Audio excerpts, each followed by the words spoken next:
Hello friends, welcome to my channel.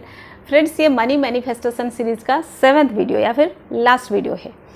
इस video में एक वर्कशॉप होने वाला है, मतलब आप एक वर्कशॉप अटेंड करने वाले हो, वो भी कंप्लीट फ्री में।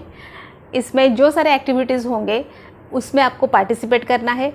Bye the end of the video, मतलब by the end of the workshop, आप एक मनी मैनिफेस्टर या फिर एक मनी मैग्नेट बन चुके होंगे। हमारा जो कोशिश है, जिस हिसाब से हमने इसको डिज़ाइन किया है, इसमें अगर आप पार्टिसिपेट करते हो तो एंड तक आप एक मनी मैनिफेस्टर बन जाते हो।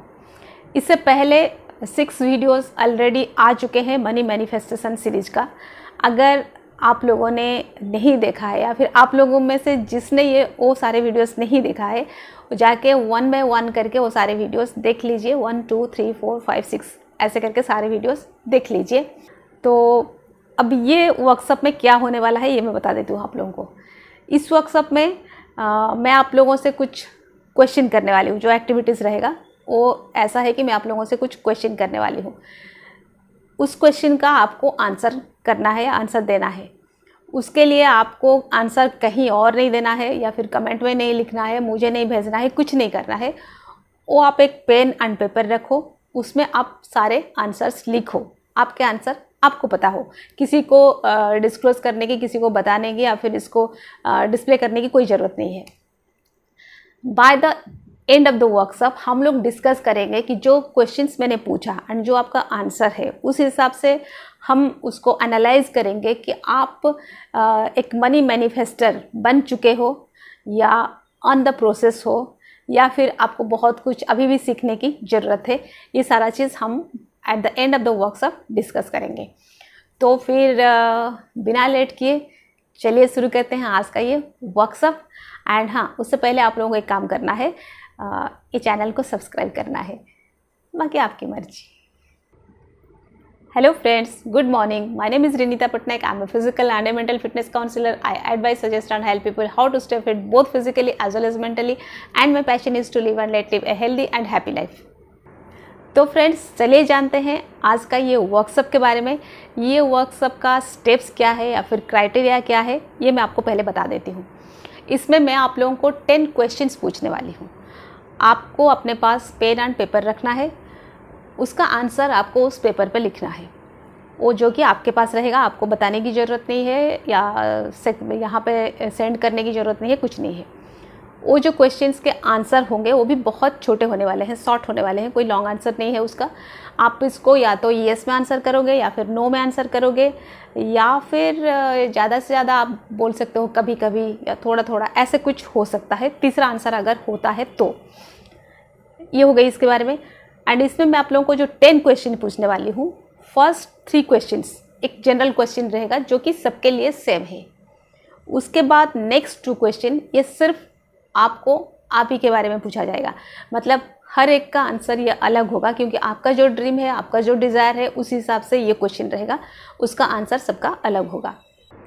उसके बाद जो नेक्स्ट 4 क्वेश्चंस रहेंगे, उससे हमको ये पता चलेगा कि हम एक मनी मैनिफेस्टर है या नहीं, हम एक मनी मैनिफेस्टर बनने के प्रोसेस में है या नहीं, हमको कितना ज़्यादा और सीखना है, कितना ज़्यादा और प्रैक्टिस करना है, उसको हमको वहाँ से पता चलेगा। या फिर ऐसे भी पता चल सकता है कि हम ऑलरेडी एक मनी मैनिफेस्टर है, हम ऑलरेडी एक मनी मैग्नेट है, लेकिन क्योंकि हमने कभी इस बारे में सोचा नहीं या फिर कभी हम अवेयर नहीं हुए, इसलिए हमने कभी मनी को अट्रैक्ट नहीं किया, ये भी हमको पता चल सकता है। एंड जो लास्ट क्वेश्चन है, क्वेश्चन नंबर 10, क्वेश्चन नंबर 10 जो है, उसमें आपको आपके अंदर एक स्ट्रॉन्ग बिलीफ बनने वाला है, या फिर आपका कॉन्फिडेंस उतना बूस्टअप होने वाला है क्वेश्चन नंबर 10 के बाद, जो कि इस वर्कशॉप का इंटेंशन है या इस वर्कशॉप का एम है, या फिर ऐसे कह सकते हैं कि इस वीडियो को बनाने का मेरा एम है, मेरा मकसद है। तो फिर चलिए स्टार्ट करते हैं वो क्वेश्चन आंसर सेशन। तो चलिए, अब ये सारे क्वेश्चंस मेरे पास नोटेड है, मैंने इसको नोट करके रखा है। मैं एक एक करके क्वेश्चन पढ़ती हूँ, आप उसका आंसर क्वेश्चन नंबर लिख के, नंबर 1 का आंसर, नंबर 2 का आंसर आप ऐसे लिखते जाइए एंड उसको नोट करके रखिए, फिर हम एंड में बात करेंगे। तो question number 1, do you believe in law of attraction? क्या आप लॉ ऑफ अट्रैक्शन पर बिलीव करते हो? आंसर कुछ भी हो सकता है, येस, नो, या फिर अगर कुछ और है आप लिख सकते हो। देन क्वेश्चन नंबर 2, क्या लॉ ऑफ अट्रैक्शन आपके लिए हमेशा काम करता है? Does law of attraction work for you always? Answer वही हो सकता है येस, नो, कभी कभी, ये भी लिख सकते हो आप। Question number 3, do you believe that law of attraction can provide you or bless you the amount of money you desire?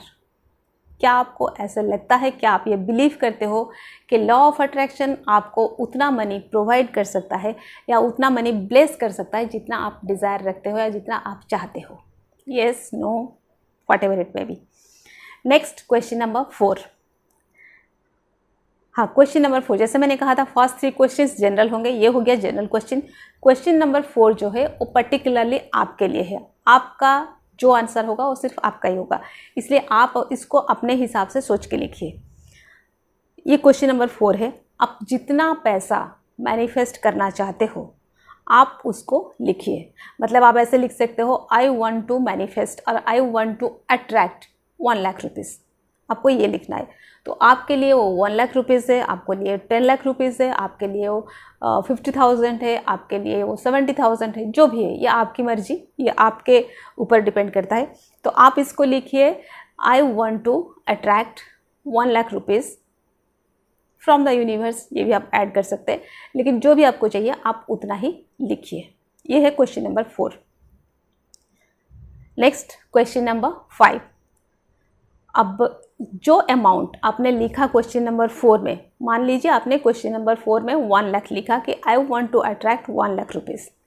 अब 1 लाख इंटू 10, इसको 10 लाख कर दीजिए, कुछ नहीं कर रहा है। जो अमाउंट आपने क्वेश्चन नंबर 4 में लिखा है उसको 10 में मल्टीप्लाई करिए और जो आंसर बनता है उसको लिखिए। ये है क्वेश्चन नंबर 5। अगर 1 लाख है तो 1 lakh into 10 is equal to 10 lakh. अगर 50,000 है 50,000 इंटू 10 5 लाख। आपको जो भी लिखना है आप उसको ऐसे करके इसको लिखते रहिए। हो गया, ये हुआ question number 5। Next is question number 6।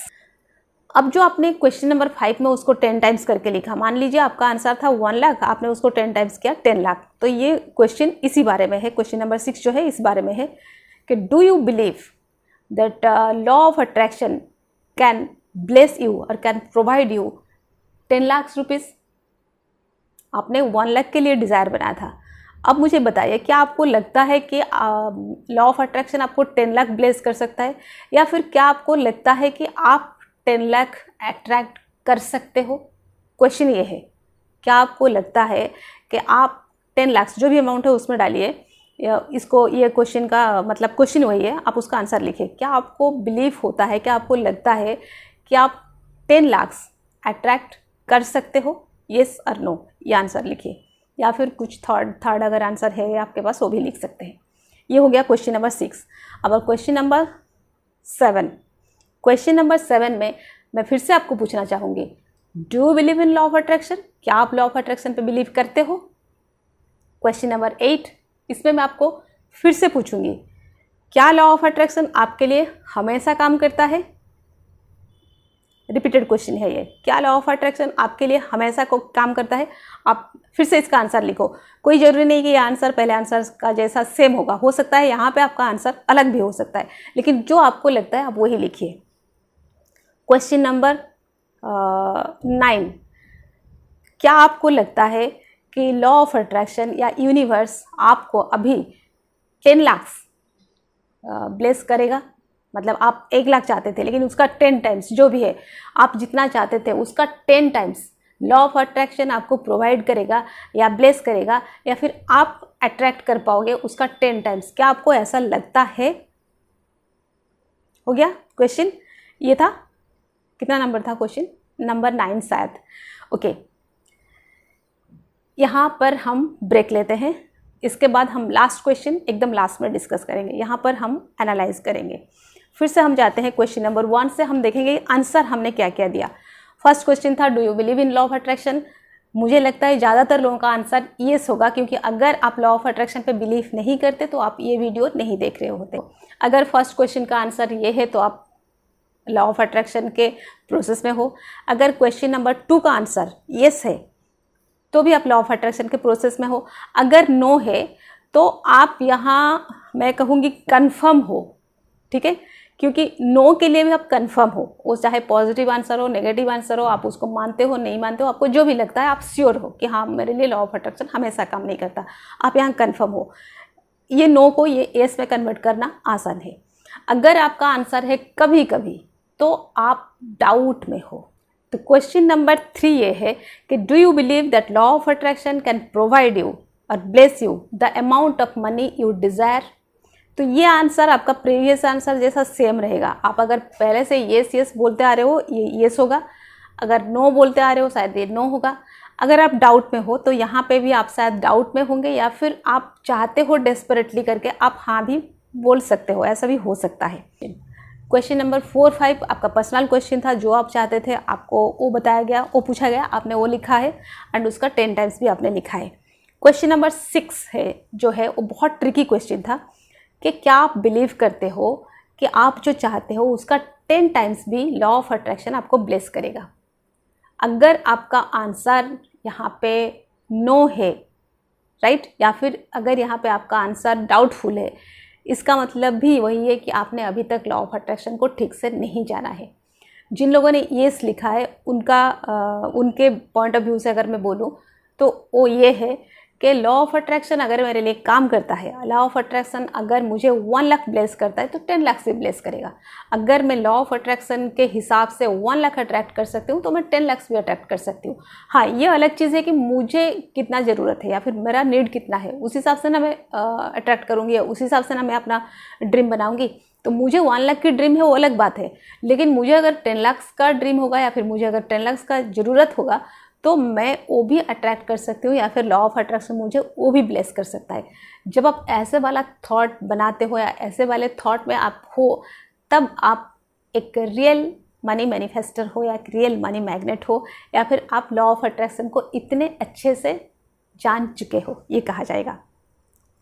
अगर आपका क्वेश्चन 7, 8, 9 जो मैंने फिर से पूछा आपको, क्योंकि आप जब कन्फ्यूज़ होते हो 10 लाख क्या अट्रैक्ट कर सकता हूँ, तो यहाँ पे मैंने आपको फिर से पूछा कि आप लॉ ऑफ अट्रैक्शन पे बिलीव करते हो। इस बार आप फिर सोचोगे हाँ लॉ ऑफ अट्रैक्शन पे तो मैं बिलीव करता हूँ, लेकिन 10 लाख से अट्रैक्ट करना, मतलब आप कंफ्यूज में हो, आप कंफ्यूज हो, मतलब आपको अभी भी लॉ ऑफ अट्रैक्शन के बारे में पूरा नॉलेज नहीं है, आप पूरा डेप्थ तक नहीं पहुँचे हो। जैसे उसका नेक्स्ट क्वेश्चन था कि क्या लॉ ऑफ अट्रैक्शन आपके लिए हमेशा काम करता है। अगर ये है कि लॉ ऑफ अट्रैक्शन आपके लिए हमेशा काम करता है तो फिर लॉ ऑफ अट्रैक्शन आपको 1 लाख भी दे सकता है, 10 लाख भी दे सकता है, 1 करोड़ भी दे सकता है। तो वहाँ पे आपका आंसर कॉन्फिडेंटली येस होना चाहिए। अगर नहीं है तो आपके लॉ ऑफ अट्रैक्शन पे ऊपर आपको और ज़्यादा काम करना है। ये हो गया 6, 7, 8 वाला क्वेश्चन। क्वेश्चन नंबर 9 भी वही था। क्या आप सोचते हो कि आप अगर इसका 10 टाइम्स मैनिफेस्ट करना चाहते हो तो आप कर सकते हो। अगेन वही है, अगर आप येस बोलते हो तो आप ऑलरेडी एक मैनिफेस्टर हो। अगर आप कहीं डाउट पे हो, आप बस वही करो, जितना ज़्यादा इसके साथ आप टच में रहेंगे, जितना ज़्यादा आप इसको पढ़ेंगे, सुनेंगे, ऐसे लोगों के संगत में रहेंगे, फिर आप भी एक मैनिफेस्टर बन जाएंगे। ऐसे लोगों की संगत की मतलब ये नहीं कि आपके दोस्त लोग, आपके परिवार में, आपके आसपास लोग ऐसा होना चाहिए। जो आप वीडियोस देखते हो, जो आप बुक्स पढ़ते हो, आप उनको भी आपका फ्रेंड मान सकते हो, क्योंकि आप पूरे दिन उनके साथ रहते हो। कहीं ना कहीं उनके साथ आपका मेंटलिटी मैच करता है, आप उनको सुनते हो, आप उनको फॉलो करते हो, या फिर आप उनके हिसाब से करते हो, मतलब आप उनके फ्रेंड हो। तो इसलिए कहती हूँ आप वैसे लोगों के सर्कल में रहो तो आप भी एक मैनिफेस्टर बन जाओगे। क्वेश्चन नंबर 10, ये वाला क्वेश्चन आपको एक मैनिफेस्टर बना के ही छोड़ेगा या फिर एक मनी मैग्नेट बना के ही छोड़ेगा। ये लास्ट क्वेश्चन जो है, डू यू बिलीव कि there is everything in abundance in this universe? क्या आप मानते हो कि पूरे यूनिवर्स में जो भी कुछ है इनफ है, बहुत सारा है, ढेर सारा है? Do you feel so? Yes, there is everything in abundance in this universe. ये आप पक्का बिलीव करते होंगे। जब इतना सारा है, बहुत सारा है, जब हम ब्रॉडली देखें, चारों तरफ देखें, जब इतना सारा है, तो क्या मेरे लिए लैकिंग हो सकता है? मतलब मेरे लिए कमी पड़ सकता है? इतना बड़ा यूनिवर्स, इतना कुछ है, मैं बस एक इंसान हूँ, मेरे लिए कम कैसे हो सकता है? इसका मतलब मेरे लिए भी जो भी कुछ है इनफ है, मेरे लिए भी जो भी कुछ है ढेर सारा है। सिमिलरली मेरे लिए भी मनी ढेर सारा है। अभी से अपने आप को मनी मैनिफेस्टर या फिर मनी मैग्नेट मानना शुरू करिए, ये बिलीव करिए। इस कॉन्फिडेंस के साथ ये वीडियो को ख़त्म करिए। अगले वीडियो में कुछ नया टॉपिक लेके, कुछ नया इन्फॉर्मेशन लेके फिर मैं आने वाली हूँ। And till then bye bye.